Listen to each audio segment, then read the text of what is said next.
going back to the private sector now, a lot of change going on, AI, 5G, Internet of Things, defense and intelligence community, companies that are supporting them. Obviously, their targets. You read a lot like, hey, forget Boeing and Raytheon and Northrop Grumman. Let's go start to hack their suppliers.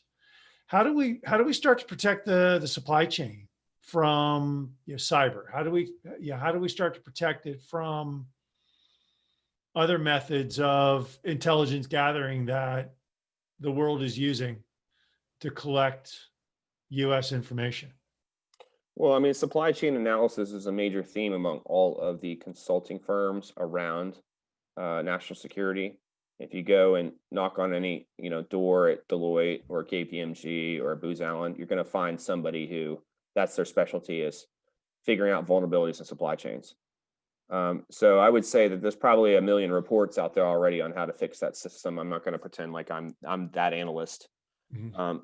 I would say that my very simple response, especially post COVID, is going to be develop more systems that are in the United States and located inside of allied countries. Um, I'll go ahead and argue against that point and harken back to an earlier point I made that if we do have systems that we rely on inside of other countries that are not as friendly, sometimes it can create a vehicle for peace building. If we're relying on companies in China and they're relying on companies in the United States, then it does give us a financial incentive to work through issues with each other.